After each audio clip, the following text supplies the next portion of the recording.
Hello everyone, मैं Hina Sharma commerce stream x channel पर। आज हम करेंगे, देखिए जैसे कि आप स्क्रीन पर देख रहे हैं कि यूजीसी नेट का ये दिसंबर में जो भी पेपर हुआ है 3 जनवरी को, है ना। 3 जनवरी को कॉमर्स शिफ्ट का उसका ये पेपर है एंड इसका डीआई हम आज सॉल्व करने वाले हैं। ठीक है, तो डीआई का देख लेते हैं, एक बारी क्वेश्चन देख लेते हैं कि नंबर ऑफ स्टूडेंट्स दिए हैं जो कि बीए, बीएससी, बीकॉम और बीबीए के स्टूडेंट्स हैं। इनके बारे में आपको कुछ आंसर्स करने हैं। फर्स्ट क्वेश्चन है, how many students are there in the 4 programmes. ये जो 4 प्रोग्राम्स है इसमें टोटल स्टूडेंट्स कितने हैं। तो हमें क्या क्या दिया हुआ है, डेटा दिया हुआ है टेस्ट का, 2 टेस्ट का, जो कि मिड सेमेस्टर है और एंड सेमेस्टर है ना। तो ऐसे ही जो फेल हुए हैं दोनों में, जो फेल मिड में हुए हैं, पास एंड में हुए हैं, pass in mid but fail in end semester और पास इन बोथ। ठीक है, इस तरीके के क्वेश्चंस को हम कैसे सॉल्व करेंगे। तो इस तरीके में टोटल अगर हमें निकालना होगा तो हम इसमें सारे ही डेटा को इंक्लूड करेंगे इसको। ठीक है, बीए के टोटल स्टूडेंट्स, ऐसे ही ये बीएससी, बीकॉम एंड बीबी के सारे ही टोटल डेटा को इंक्लूड करेंगे। तो इसका अगर मैं टोटल करती हूँ तो 112 आता है। इसका टोटल करती हूँ 107, यहाँ पर 80 होगा और यहाँ 131। अब इन सभी का अगर मैं टोटल करती हूँ तो ये मेरा बैठेगा 430। ठीक है, तो जो कि हमारा आंसर है सेकेंड। ठीक, नेक्स्ट क्वेश्चन पर चलते हैं। नेक्स्ट क्वेश्चन में देखिए हमसे क्या पूछा हुआ है। नेक्स्ट क्वेश्चन पूछा है, वही सेम हमें ये टेबल दी है। नेक्स्ट क्वेश्चन पूछा है, विच programme has the highest failure. क्या पूछा है, हाईएस्ट फेलियर पूछा है मिड सेमेस्टर टेस्ट में। अब देखिए मिड सेमेस्टर कहाँ कहाँ दिया हुआ है। मिड सेमेस्टर एक यहाँ दिया है, लेकिन उन्होंने पूछा क्या है, फेलियर का। तो फेलियर का मिड सेमेस्टर है यहाँ, और यहाँ भी अगर मिड सेमेस्टर है लेकिन वो पास का है तो इसे इंक्लूड हम नहीं करेंगे। यहाँ भी ये पास का डेटा है और एक फेल, तो फेल इन बोथ है, तो मिड में भी, मिड सेमेस्टर में भी फेल हुआ होगा, तो इन दोनों डेटास को हम इंक्लूड करेंगे। और जब हम कुछ रेट का मतलब यहाँ पर परसेंटेज से है, ये ध्यान रख सकते हैं आप। तो फेलियर का परसेंटेज किस उसमें सबसे ज्यादा है, किस ग्रुप में सबसे ज्यादा है। ठीक है, तो कैसे निकालते हैं, जो हमसे पूछा है जैसे फेलियर का डेटा, तो फेलियर का डेटा अपॉन टोटल मल्टीप्लाई 100, इस तरीके से परसेंटेज निकाली जाती है अगर आप बेसिक जानते हैं। एंड तो देखिए फेलियर का इन दोनों को इंक्लूड करेंगे, तो जैसे कि ये दोनों हो गए 8 4 12, कैरी का 1 2 3 और कैरी का 1 आपका 4, and this one 3 2 5 and 3 and 17 और 18 आपका 25 हो गया, एंड ये 27 और आपका ये 40 हो गया। ठीक है, इस तरीके से ये आपके टोटल हो गए। तो अगर मैं बीए की बात करूं, फर्स्ट ग्रुप की बात करूं बीबीए की, तो ये हो गया 42 अपॉन, हमने अभी पीछे टोटल देखा था इसका 112, 107, 80 और 131, तो इसका हो जाएगा 112 मल्टीप्लाई 100, और सेकंड का होगा 35 अपॉन 107 मल्टीप्लाई 100, थर्ड का होगा 25 अपॉन 80 मल्टीप्लाई 100, और फोर्थ का होगा 40 अपॉन 131 मल्टीप्लाई 100। ठीक है, तो इसमें अगर हम अप्रोक्सीमेटली भी जाए और इनको सॉल्व करें, तो क्योंकि ये मैंने पहले से सॉल्व करके देखा हुआ है, तो मैं ये एज्यूम करती हूँ कि आपको कैलकुलेशन करनी आती होगी इसको कैसे कट करना है। तो इनके जो हमारे आंसर्स हैं वो 37.5%, 32.7%, 31.25% एंड लास्ट वाला जो रहेगा आपका 30.5%। तो अब हमसे यहाँ क्या पूछा है, हाईएस्ट का पूछा है। तो हाईएस्ट फेलियर कहाँ है, हाईएस्ट फेलियर है आपका ये 37.5। ठीक है, बाकी सब लेसर है 37 से। तो ये हो जाएगा आपका फर्स्ट, और फर्स्ट पे क्या है आपका बीए, तो ये बीए दे रखा है यहाँ, तो इसका आंसर ये बन जाता है। ठीक है, नेक्स्ट क्वेश्चन पर चलते हैं। देखिए थर्ड क्वेश्चन आपको ये दिया हुआ है, फिर से वही टेबल दी है, एक नया question, which programme has the lowest passing percentage. Lowest पूछा है लेकिन इस बार पासिंग का पूछा है ना, इन एंड सेमेस्टर पूछा है। ये ध्यान रखना है कि एंड सेमेस्टर पूछा है, तो पासिंग का, पासिंग और एंड, तो देखिए पासिंग इन एंड इसको इंक्लूड करेंगे, पासिंग इन मिड है, फेल इन एंड है, इसको इंक्लूड नहीं करेंगे। ये फेल इन बोथ है तो इसको भी इंक्लूड नहीं करेंगे क्योंकि पास का पूछा है, तो पास इन बोथ है तो इसको इंक्लूड करेंगे। ठीक है, तो हमारा कौन सा डेटा, ये और ये, इसमें ये दोनों हम इंक्लूड करेंगे। और टोटल मैंने आपको पहले भी बताया हुआ, एक और बार बता देती हूँ। यहाँ पर हमारा टोटल है 112, 107, 80 एंड 131। ठीक है, तो फिर से वही हमें परसेंटेज निकालना है, तो फिर से मैं बता देती हूँ परसेंटेज कैसे निकालेंगे। जो हमसे पूछा है ना, पासिंग का पूछा है ना, पासिंग का डेटा कितना है अपॉन टोटल मल्टीप्लाई 100। तो फिर से इन दोनों को ऐड करेंगे तो आपका हो गया 78 अपॉन 112 मल्टीप्लाई 100। कौन दोनों, 14 और 64, क्योंकि हमसे क्या पूछा है, पासिंग एंड सेमेस्टर। तो पास एंड सेमेस्टर ये रहा डेटा, और एक पास का बोथ, तो दोनों में ही है, तो यहाँ पर एंड सेमेस्टर भी इंक्लूड है, तो इन दोनों को हम प्लस करेंगे। ये हमारा फर्स्ट हो गया। सेकेंड हमारा क्या है, 12 और 57, तो ये आपका हो गया 67। 67 अपॉन 107 मल्टीप्लाई 100। थर्ड आपका हो जाता है ये 46 और 8, तो जो हो जाएगा आपका 54 अपॉन 80 मल्टीप्लाई 100।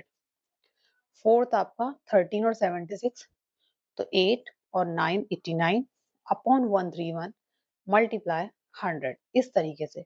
ठीक है, तो अब इनका परसेंटेज हम निकालेंगे, जो कि ये अराउंड 69 आएगा फर्स्ट का। सेकंड का देखते हैं 62, इसका अराउंड 67, इसका भी अराउंड 67। तो अब हमसे पूछा क्या है, लोएस्ट, तो लोएस्ट क्या है 62, जो कौन सा है, सेकंड नंबर, तो सेकंड क्या है, बीएससी। तो इसका आंसर हमारा क्या हो जाएगा, बीएससी हमारा आंसर हो जाएगा सेकंड ऑप्शन। ठीक है, ये इसका करेक्ट आंसर रहेगा। इस तरीके से इस क्वेश्चन को हमें करना था। जिसको ये क्वेश्चन आता था उसके लिए इजी था, क्योंकि सिर्फ नंबर्स का टोटल करना था। बाकी जिसको नहीं आता था तो उसे समझ ही नहीं आया होगा कि किस किस चीज को इंक्लूड करना है। तो अगर आगे भी ये रिपीट होता है इस तरीके का तो आप कर सकते हैं अभी। ठीक है, तो आप फोर्थ क्वेश्चन को ध्यान से पढ़ना है, ये थोड़ा अलग है। If the number of student passing a test to be consider a criteria for comparison of difficulty level. अगर डिफिकल्टी लेवल चेक करने के लिए ये देखा जाए कि टेस्ट पास कर रहे हैं जो बच्चे, उसका डिफिकल्ट लेवल कंपेयर करा जाए टू टेस्ट का, then mid semester test of which of the following was least difficult. सबसे लीस्ट डिफिकल्ट कौन सा होगा, जिसमें पास हाईएस्ट हुए होंगे, जिसमें पास आपके हाईएस्ट हुए होंगे, उस तरह वो आपका लीस्ट डिफिकल्ट होगा। ठीक है, नंबर ऑफ स्टूडेंट हाईएस्ट रहे होंगे पासिंग में। तो इस क्वेश्चन को हम कैसे करेंगे, मिड का पूछा है, ये ध्यान रखना है हमें, मिड सेमेस्टर, क्योंकि इसमें मिड और एंड दो चीजें दी हुई है। ठीक है, तो मिड पासिंग का, तो मिड पास इन मिड, तो एक तो ये हो गया, और पास इन बोथ एक ये हो गया, क्योंकि और कहीं मिड में पास है ही नहीं, मिड का ये फेल है और ये फेल इन बोथ है, तो इसको इंक्लूड नहीं करेंगे। ठीक है, पहले मैं टोटल बता देती हूँ। टोटल जो हमने पीछे यूज करा 1012, 107, 80 एंड 131। इस बार हमें जो फिर से वही एक तरीके से रेट है, पहले परसेंटेज ही देखेंगे ना, किसमें बीए में कितने बच्चे मिड सेमेस्टर में पास हो रहे हैं, कितना परसेंट। तो जिसमें ज्यादा परसेंट बच्चे पास हुए हैं वही हमारा लीस्ट डिफिकल्ट हो जाएगा, मतलब सबसे कम डिफिकल्ट पेपर था। तो सबसे पहले के लिए 6 और 64, तो ये हमारा हो गया 70 अपॉन 112 मल्टीप्लाई 100, जो कि हमारा है फर्स्ट। सेकेंड हमारा हो जाएगा ये 17 और 55, 7 5 12 कैरी का 5 6 7, तो 107 मल्टीप्लाई 100। सेकेंड हो, थर्ड आपका 9 और 46। ठीक है, तो 55 अपॉन 80 मल्टीप्लाई 100, एंड आपका बचा फोर्थ, इन दोनों को इंक्लूड करेंगे। 1 11 होगा, कैरी का 1 7 8 और 1 9, एंड 131 मल्टीप्लाई का 100। ठीक है, ये हमारे नंबर्स हो गए। तो अभी अगर मैं इनको कैलकुलेट करती हूँ तो मेरा जो परसेंटेज निकल रहा है यहाँ पर 62 अराउंड है, ये डेसिमल का मैंने आगे नंबर नहीं लिया है। 62 67 68 69 लेना पड़ता अगर आगे वाला ये नंबर सेम सिमिलर सा रहता है ना, लेकिन अभी सारे नंबर अलग है तो मुझे डेसिमल की जरूरत पड़ी नहीं, तो मैंने ऐसे ही ले लिया। अभी देखिए सबसे ज्यादा बच्चे कहाँ पास हुए हैं, 69%, यहाँ पर बच्चे पास हुए हैं, है ना, ये पास का है ना, मिड सेमेस्टर पास, और ये पास इन बोथ, तो फोर्थ में हुए हैं, मतलब बीबीए में हुए हैं, तो सबसे ज्यादा पास ये हुए, तो यही वाला पेपर जो रहा होगा बीबीए का, वो सबसे लीस्ट डिफिकल्ट रहा होगा, सबसे कम डिफिकल्टी लेवल उसका रहा होगा, इसलिए सबसे ज्यादा बच्चे वहां पास हुए हैं। तो ये फोर्थ आंसर बीबीए इसका आंसर हो जाएगा। ठीक है, इस पैसेज के डीआई के लास्ट क्वेश्चन पर चलते हैं। देखिए वही टेबल है हमारे पास, क्वेश्चन देखिए, what is the ratio of number of students in BSc. Ratio बताना है किसका, बीएससी के students, upon to the number of students in BCom. सबसे पहले टोटल जो हमने पहले यूज कर रखा है 107, 80, 131। अब देखिए बीएससी के स्टूडेंट्स कितने हैं 107 अपॉन बीकॉम के स्टूडेंट्स कितने हैं 80। 80। अब इनको दोनों को अगर आप देखेंगे तो इन दोनों में ये दोनों प्राइम नंबर है, एक तरीके से एक दूसरे को प्राइम है, क्योंकि इन दोनों का कोई कॉमन फैक्टर नहीं है। ठीक है, तो ये यही रेशो रहेगा, तो ये हो जाएगा 107 रेशो 80, क्योंकि ये आपस में कट नहीं रहे, तो यही इसका आंसर हो जाएगा थर्ड। सबसे सिंपल क्वेश्चन इसमें यही था। ठीक है, पर उसके लिए भी आपको टोटल पता होना चाहिए था, क्योंकि फर्स्ट क्वेश्चन में हमने निकाला था, टोटल ही पूछा था। तो ये इस तरीके से क्वेश्चन था। जिसको आता था उसके लिए बहुत सिंपल था, क्योंकि सिर्फ डेटा का हमें यूज करना था, दो चीजें क्या प्लस करनी है, क्या यूज करना है। अगर नहीं आता था तो उनके लिए डिफिकल्ट रहा होगा, ऑफ कोर्स डिफिकल्ट रहा होगा, और कोई दिक्कत नहीं है अगर आपका डीआई नहीं बन पा रहा है, डिफिकल्ट आपको लग रहा है, तो उसके अलावा भी बाकी पेपर है, उसके अलावा भी बाकी पेपर कर कर भी जेआरएफ किया जा सकता है, जैसा कि मैंने किया था। क्योंकि उस टाइम पर जो मेरा डीआई आया था वो परसेंटेज में इनकम एक्सपेंडिचर वाला ऐसा एक डिफिकल्ट सा था डीआई, जो मुझे क्लिक नहीं हुआ था।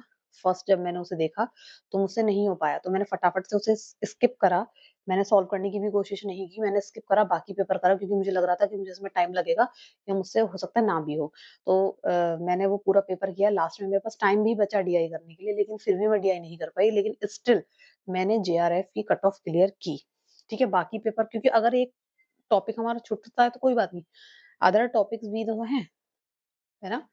पेपर वन पेपर वन में भी 10 टॉपिक्स हैं, पेपर सेकंड कॉमर्स में भी 10 टॉपिक्स हैं, तो हमारे पास 20 टॉपिक्स हैं। ठीक है, 20 टॉपिक्स हैं, अगर एक मेरा डीआई रह जा रहा है तो कोई बात नहीं, मेरे पास 19 टॉपिक्स भी तो हैं।